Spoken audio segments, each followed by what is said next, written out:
رسوله الكريم أما بعد فأعوذ بالله من الشيطان الرجيم بسم الله الرحمن الرحيم رب اشرح لي صدري ويسر لي أمري واحلل عقدة من لساني يفقهوا قولي والمؤمنون والمؤمنات بعضهم أولياء بعض يأمرون بالمعروف وينهون عن المنكر ويقيمون الصلاة ويؤتون الزكاة ويطيعون الله ورسوله أولئك سيرحمهم الله إن الله عزيز حكيم وعد الله المؤمنين والمؤمنات جنات تجري من تحتها الأنهار خالدين فيها ومساكن طيبة في جنات عدن ورضوان من الله أكبر ذلك هو الفوز العظيم. واجب الاحترام گرامی قدر معزز حاضرین محفل، یہ چند آیات مبارکہ سورۃ التوبہ کی آیات ہیں. سورۃ التوبہ کا درس ترجمہ تفسیر کا سلسلہ بترتیب جاری ہے. آج کا درس آیت نمبر 71 سے ہو رہا ہے. یہ آیت مبارکہ آیت نمبر 71 پچھلی آیات جس میں آیت نمبر 67 سے ایک مضمون شروع ہوا تھا کہ المنافقون والمنافقات بعضهم من بعض، اور یہ مضمون آیت نمبر 70 تک چلا. یہ اس کے تقابل میں یہ آیت آئی اس مضمون کی مزید وضاحت کے لیے کہ آیت نمبر 67 میں 67 میں ذکر تھا منافق مردوں کا اور منافق عورتوں کا، اور وہاں ان کی خصلتیں بیان ہوئی.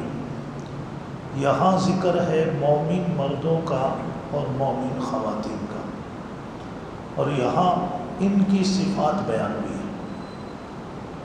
اب یہ آیتیں اس اعتبار سے، ویسے تو قرآن پاک پورا اللہ کی کتاب ہے اور اس کا ایک ایک حرف کا ایک ایک زیر زبر پیش بھی بڑی اہمیت کا متحمل ہے، لیکن یہ آیتیں اس اعتبار سے کہ ہم ان آیات میں اپنے گریبان میں جھانک کر دیکھیں گے کہ ہمارے اندر آیا ایمان والوں کی صفات ہیں یا پھر اس کے برعکس کہ جن کو اللہ نے ناپسند کیا، جنہیں منافقین کہا گیا، ان کی کوئی برائی یا خصلت تو ہمارے اندر معاشرے میں رہنے کی وجہ سے پیدا تو نہیں ہو رہی ہے. تو اب دیکھیں فرمایا کہ والمؤمنون والمؤمنات، مومن مرد اور مومن خواتین بعضهم اولیاء بعض، یہ ایک دوسرے کے حمایتی ہیں، مددگار ہیں. اولیاء جمع ہے ولی کی. ولی کہتے ہیں ایسے دوست کو جو مشکل وقت میں ساتھ دیتا ہے، کام آتا ہے. اور حمایتی کے معنی میں بھی ہوتا ہے، مددگار کے معنی میں ہوتا ہے کہ یہ ایک دوسرے کی مدد کرتے ہیں، حمایت کرتے ہیں. کن کاموں میں؟ فرمایا یأمرون بالمعروف، اچھائی کا حکم دیتے ہیں. وینہون عن المنکر، اور برائی سے روکتے ہیں. وَيُقِيمُونَ الصَّلَاةَ، اور نماز قائم کرتے ہیں. وَيُؤْتُونَ الزَّكَاةَ، اور زکوٰۃ ادا کرتے ہیں. وَيُطِيعُونَ اللَّهَ وَرَسُولَهُ، اور بھی تمام نیک کاموں میں اللہ کی اور اللہ کے رسول کی اطاعت کرتے ہیں. اولئک سیرحمهم اللہ، یہ صفات جن میں ہوگی ان پر عنقریب اللہ اپنی رحمت نازل فرمائے گا. یعنی یقیناً ایسے لوگ اللہ کی رحمت کے مستحق ہوں گے. ان اللہ عزیز، بے شک اللہ زبردست ہے، بڑی طاقت کا مالک ہے، حکیم، حکمت والا ہے، اس کے تمام فیصلے اس کی حکمت کے اوپر مبنی ہے۔ تو آپ نے دیکھا کہ ان آیات میں مومن مرد اور مومن خواتین کو ایک دوسرے کا دینی معاملات میں، دین کے کاموں میں حمایتی کہا گیا ہے، اور اس میں خاص طور پر جو معاشرے کے اندر اچھائی کو پھیلانا اور معاشرے سے برائی کو ختم کرنا، اس میں خواتین کو اور مردوں کو ایک دوسرے کا مددگار، ہاتھ بٹانے والا، ایک دوسرے کا حوصلہ بڑھانے والا اور ایک دوسرے کا ساتھ دینے والا فرمایا گیا، کیونکہ یہ کام ایسا ہے کہ اچھائی کا پھیلانا اور برائی کا روکنا اکیلے ہو نہیں سکتا۔ اس کام کے لیے قرآن کریم نے بتایا وَلْتَكُن مِّنكُمْ أُمَّةٌ يَدْعُونَ إِلَى الْخَيْرِ، ایک جماعت ہونی چاہیے۔ حالانکہ یہ آیت جب نازل ہوئی ہے تو اس وقت ایک جماعت صحابہ کی موجود تھی، ایک مقدس جماعت صحابہ کی موجود ہے، لیکن فرمایا کہ پھر اس جماعت کے اندر بھی ایک جماعت ہونی چاہیے جس کا کام صرف یہ ہو، وَلْتَكُن مِّنكُمْ أُمَّةٌ يَدْعُونَ إِلَى الْخَيْرِ يَأْمُرُونَ بِالْمَعْرُوفِ وَيَنْهَوْنَ عَنِ الْمُنكَرِ وَأُولَٰئِكَ هُمُ الْمُفْلِحُونَ۔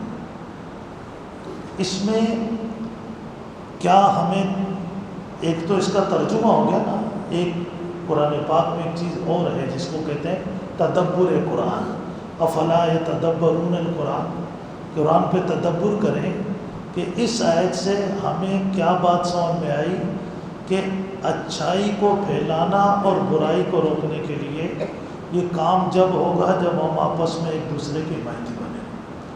اگر ہم آپس میں ایک دوسرے سے بدگمان ہوں، بدگمانی کریں، ایک دوسرے پہ الزام تراشی کریں، ایک دوسرے کی ضرورتوں کا خیال نہ کریں، تو پھر یہ اہم کام نہیں ہو سکے،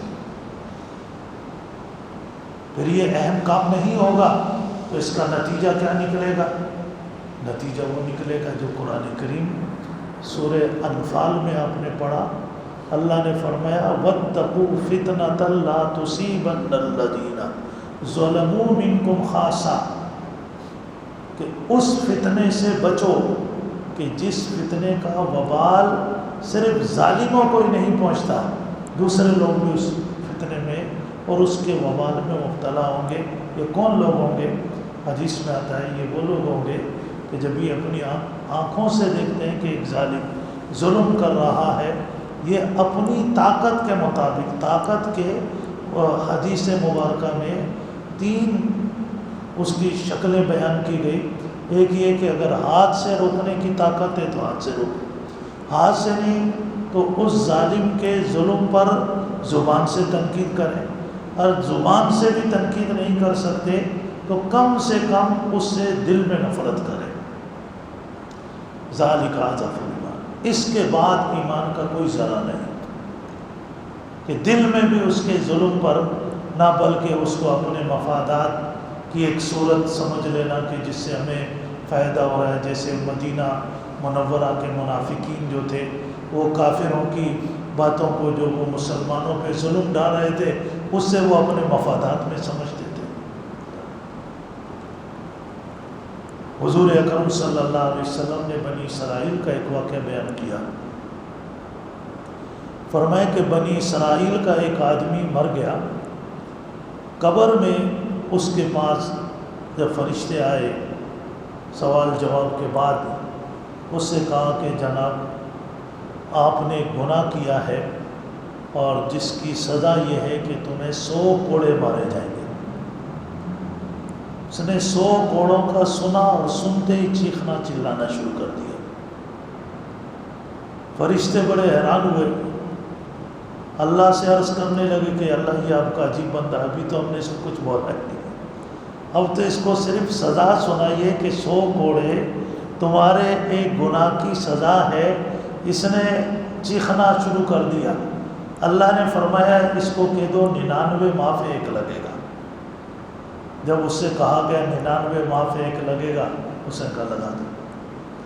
جب وہ کوڑا فرشتوں نے مارا، حدیث میں آتا ہے کہ قبر کے اندر آگ لگ گئی اور وہ اس آگ میں ایک دفعہ پوری طرح جھلس گیا، اور پھر دوبارہ جب وہ اپنی حالت میں آیا اور وہ تکلیف کی شدت کم ہوئی تو اس نے فرشتوں سے پوچھا بتاؤ گناہ کیا تھا میرا؟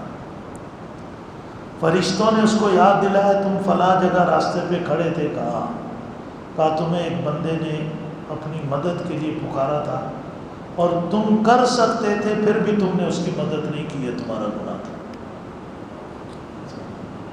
یہ جو اللہ نے ہمیں صحت دی ہے یا سوچنے سمجھنے کی صلاحیتیں دی ہے یا مال دیا ہے یا کوئی منصب دیتا ہے یا کوئی طاقت دیتا ہے، یہ ایسے نہیں دیتا، اس میں ہمارا امتحان ہوتا ہے۔ اب ہم اس امتحان میں کس طرح پورے اترتے ہیں، ہمیں بعض مرتبہ شعور بھی نہیں ہوتا کہ ہمارا یہاں کوئی ٹیسٹ ہو رہا ہے، امتحان ہو رہا ہے، اللہ نے ہمیں یہ چیز دی ہے تو اللہ ہمارا ابھی امتحان لے رہا ہے، ہمیں اس کا پتہ بھی نہیں چلتا، کیونکہ امتحان کا اگر ایسے پہلے سے ہی بتا دے تو پھر تو امتحان کا فائدہ ہی کیا رہے گا۔ حضور اکرم صلی اللہ علیہ وسلم نے بتایا، مسلم شریف کی حدیث ہے کہ بنی اسرائیل میں 3 آدمی تھے اور تینوں مختلف بیماریوں میں مبتلا تھے۔ ایک وہ تھا جو نابینا تھا، وہ بیچارہ آنکھوں کی تکلیف میں آزمائش میں تھا۔ ایک وہ تھا جس کے جسم پہ بالکل بال نہیں تھے، اس سے بڑی عجیب اپنے جسم سے گھن آتی تھی، اور ایک وہ تھا جس کو کوڑی کے مرض میں مبتلا تھا اور اس کی جلد پر عجیب سے داغ دھبے تھے، اس سے بدبو آتی، خارش ہوتی، تکلیف ہوتی۔ تینوں کا اللہ نے امتحان رکھا اور ان کے پاس اللہ تبارک و تعالیٰ نے حضرت جبریل امین کو بھیجا انسان کی شکل میں۔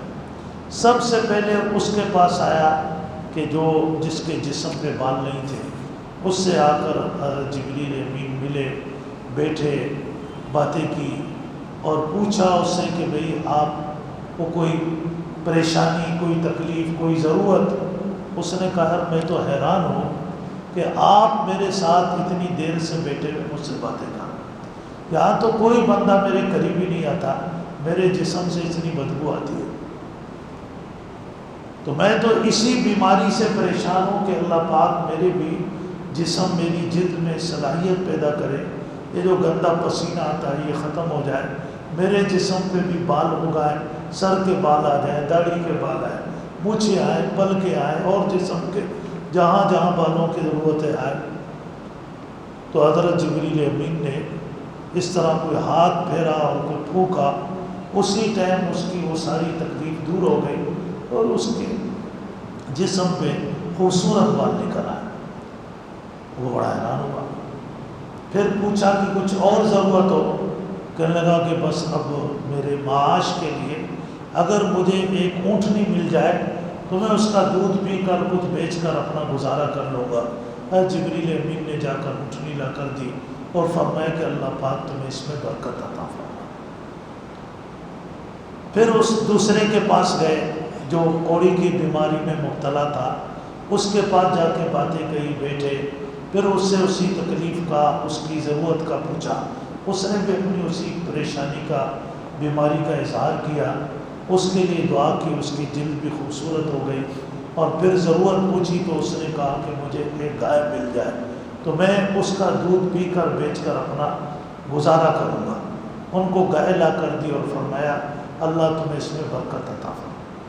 تیسرا جو نابینا تھا اس کے پاس گئے اور اس سے جا کر باتیں کی اور اس سے پوچھا، اس نے کہا کہ سنا ہے کہ کائنات اللہ نے بڑی خوبصورت بنائی ہے لیکن مجھے نظر نہیں چلی آتی، اگر میری بھی بینائی بحال ہو جائے، میں بھی اللہ کی بنائی ہوئی خوبصورت کائنات دیکھ لوں تو مجھے بڑا سکون ہوگا۔ انہوں نے اس کے لیے دعا کی، اس کی بینائی بحال ہو گئی۔ پھر ضرورت پوچھی تو اس نے کہا ایک بکری کافی، بکری کا دودھ پی کر گزارا کر لوں گا۔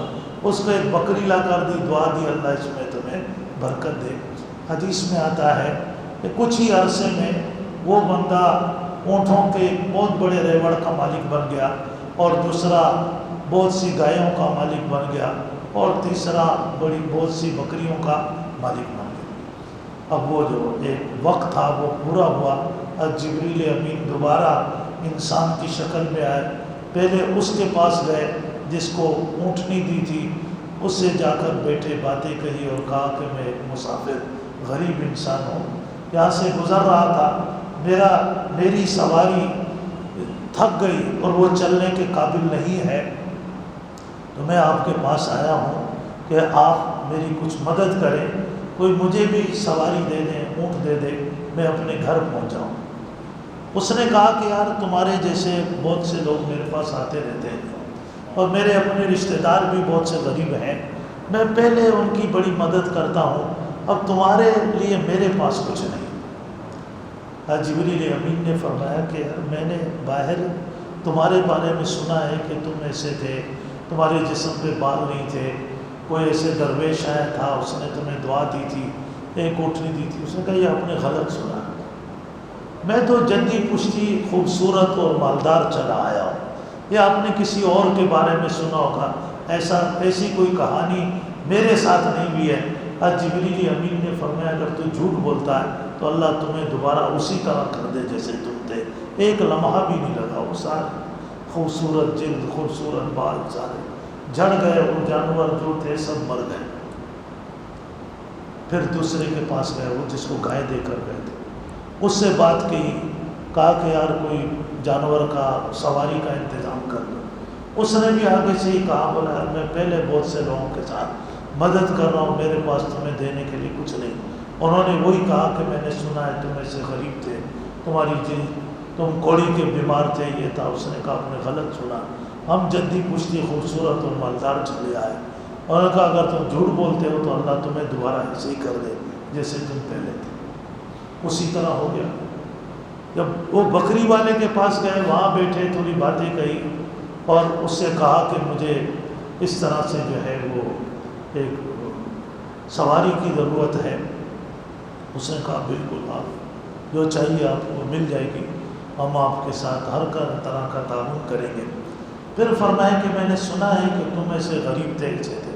اس نے کہا بالکل آپ نے صحیح سنا ہے، جو جس نے آپ کو بتایا سچ بتایا، میں نابینا تھا۔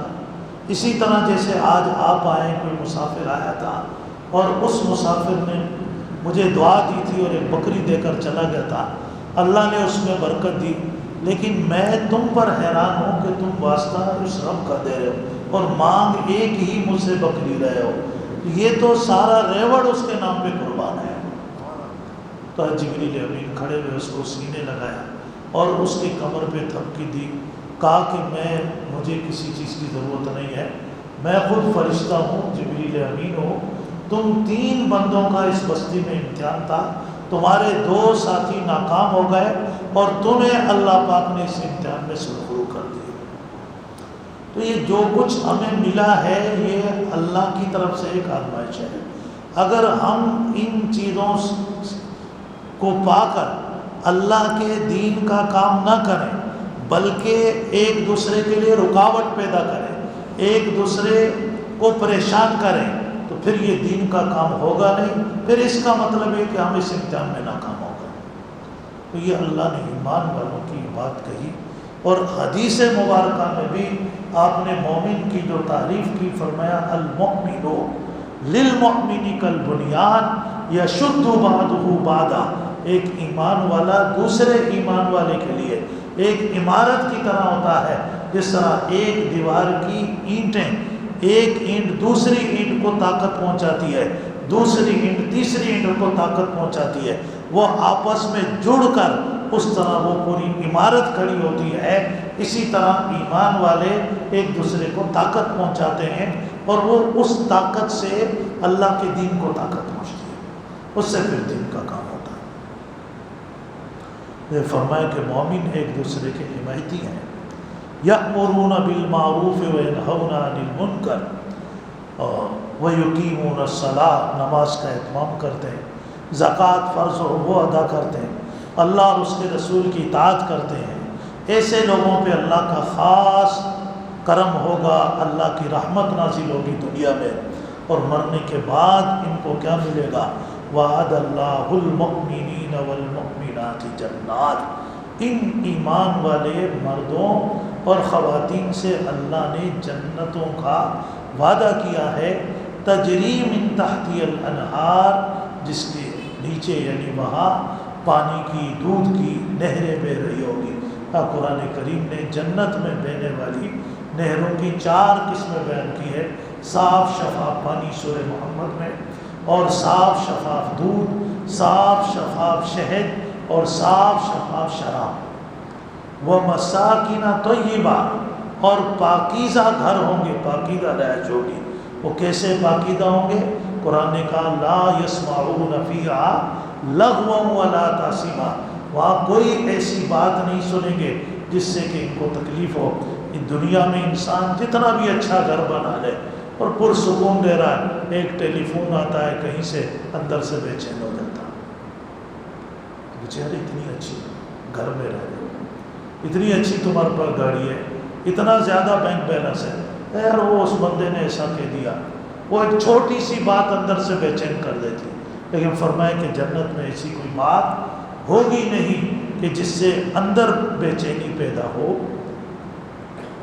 فی جنات عدن، یہ جنات عدن، عدن یا تو یہ علم ہے، جنت کا نام ہے، جس طرح جنت الفردوس ہے اس طرح جنت عدن بھی ایک جنت ہے۔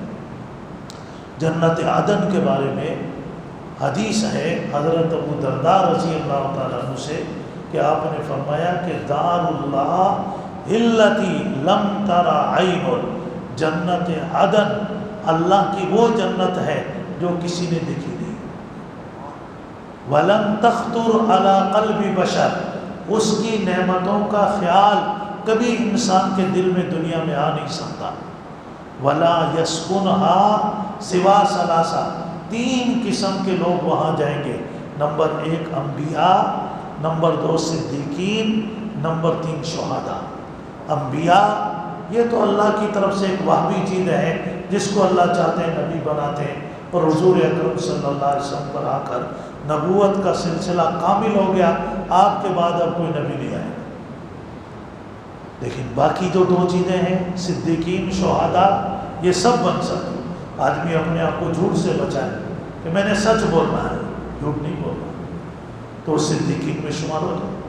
پھر اگر اللہ توفیق دے کبھی ایسا موقع ہے دین کی حمایت کا اور اس میں جان کا بھی خطرہ ہو، لیکن یہ وہ خطرہ مول لے، لیکن اللہ اور اس کے رسول کے دین کو اس طرح چھوڑے نہیں بلکہ ان کی حمایت میں کھڑا ہو جائے، اگر اس میں اس کی جان بھی چلی گئی تو یہ شہداء کے اندر شمار ہوگا اور جنت عدن میں یہ جائے گا۔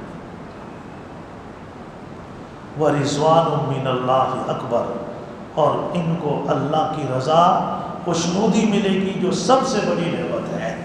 دنیا میں تو یہی ہوتا ہے، اب آج یہ جو کرونا ہے، یہ وبا ہے، ایک سے نکلتے ہیں، اب کرونا کی دوسری لہر، پھر تیسری لہر، چوتھی لہر، اب آپ پتہ نہیں آگے تک کب تک، اللہ بچائے، ایسا بات ہوئی ہے اللہ بچائے، لیکن ہمارے اعمال کو اتنے اچھے نہیں، یہ اللہ کی ناراضگی کے آثار ہیں۔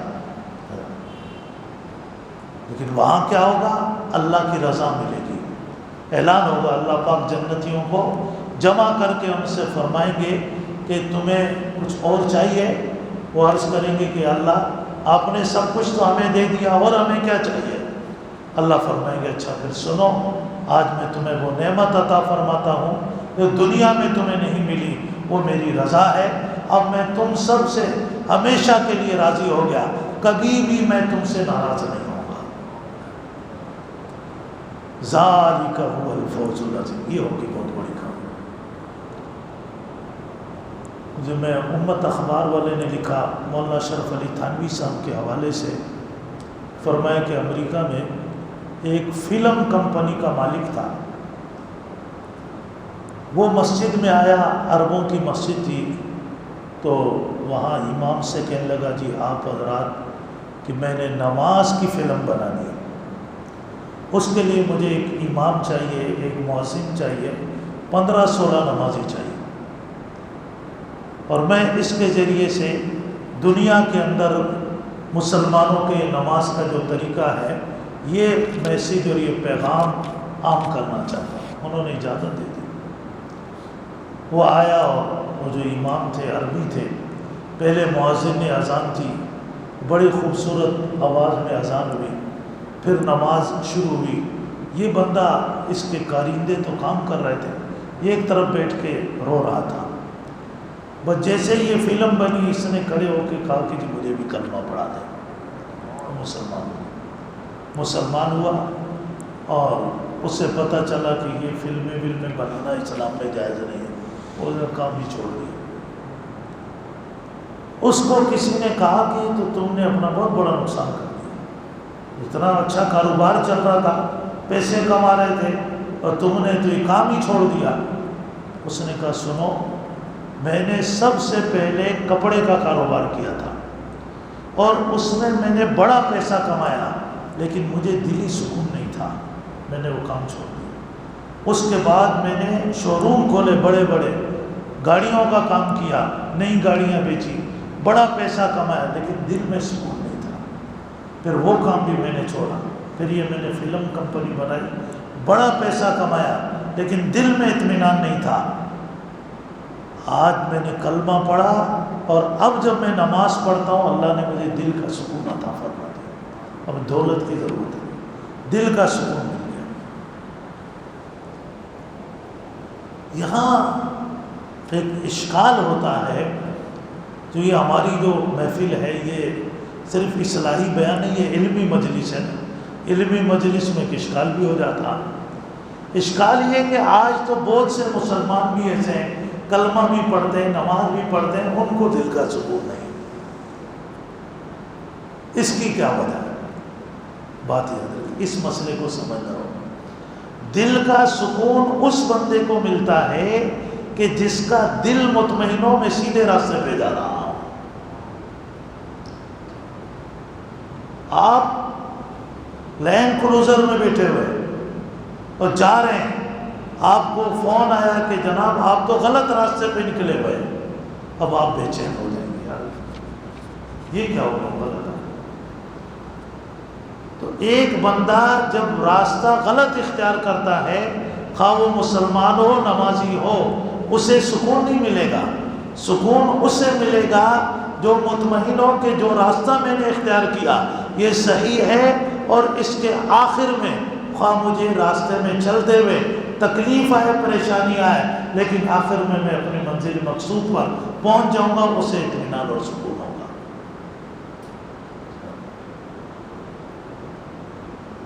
تو آج مسلمانوں کو جو سکون نہیں ہے، اس کی وجہ یہ ہے کہ وہ خود سود کھا رہے ہیں، رشوت کھا رہے ہیں، ظلم کر رہے ہیں، جھوٹ بول رہے ہیں، غلط کام کر رہے ہیں۔ اب ان کو پتہ ہے کہ یہ ساری چیزیں قرآن نے اس پہ وعید جہنم کی سنائی ہے، اللہ کی ناراضگی کے سنائی ہے، سکون کہاں سے نصیب ہوگا؟ سکون تو جب اس کی طرح دیکھیں، ایمان لایا، کلمہ پڑھا، اب اس چیز کی پرواہ نہیں کی کہ یہ فلم کمپنی آمدنی بہت زیادہ ہے، اس نے چھوڑ دی، رزق دینے والا اللہ ہے، تو سکون تو جب ملے گا اسے۔ تو اللہ ہمیں بھی اپنے دین کو سمجھنے کی توفیق عطا فرمائے، اور اللہ ہمیں اس کی بدولت دنیا کا بھی اطمینان اور سکون نصیب فرمائے، اور آخرت میں جو اللہ نے اس جنت عدن کا وعدہ فرمایا، اللہ ہم سب کو، تمام اہل ایمان کو جو فوت ہو گئے ان کو بھی عطا فرمائے، اور جب زندہ ہے ان کو بھی اللہ عطا فرمائے۔ وآخر دعوانا